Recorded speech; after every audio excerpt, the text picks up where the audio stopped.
Митинг в Хароге разошелся. Досмотрите это видео до конца, и вы узнаете, о чем договорились власти и протестующие. Подписывайтесь на наши обновления и будете в курсе всех последних событий. В Хароге завершился 4-дневный протест. Достигнуто соглашение между властями и протестующими, сообщил Галип Ниятбеков, пресс-секретарь председателя ГБАО.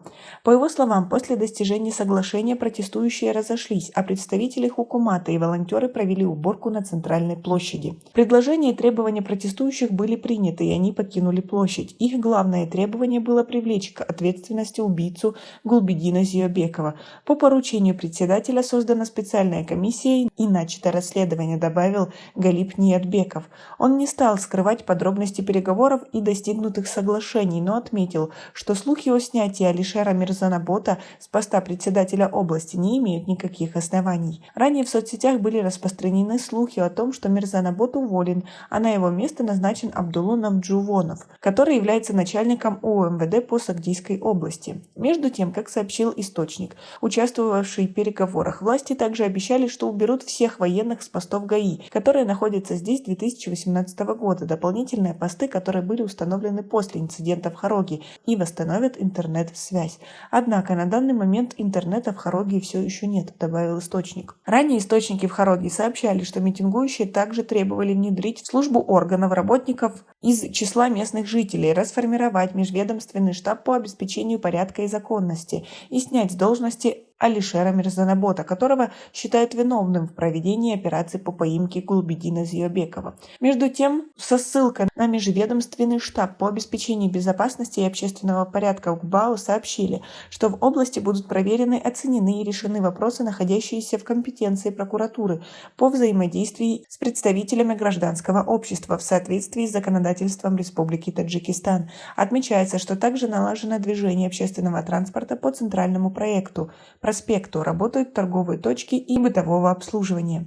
А как вы относитесь к таким результатам митинга? И как вы думаете, все ли будет сделано? Свои ответы напишите нам, пожалуйста, в комментарии.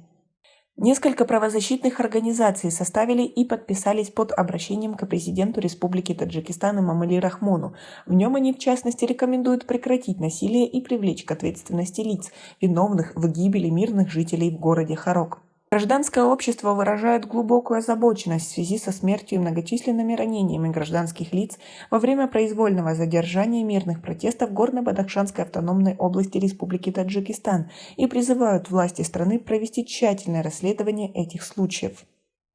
В связи с случившимися представители гражданского общества рекомендуют государству незамедлительно прекратить чрезмерное применение силы и огнестрельного оружия в отношении гражданского населения города Харок ГБАО, провести быстрое, беспристрастное и эффективное расследование всех смертей и ранений гражданских лиц, в том числе на предмет обоснованности и необходимости применения силы и огнестрельного оружия правоохранительными органами, привлечь к ответственности лиц, виновных в гибели мирных жителей в городе Харок, своевременно информировать население о процессе проведенного расследования и принятых мерах, признать конституционное право каждого человека на проведение мирного собрания и выражение своего мнения по наиболее важным общественно значимым вопросам и воздержаться от любого вида преследования этих лиц, восстановить все виды связи в Горно-Бадахшанской автономной области, принять политические, социально-экономические и правовые меры по поддержке восстановления доверия, обеспечить психологической помощью населения города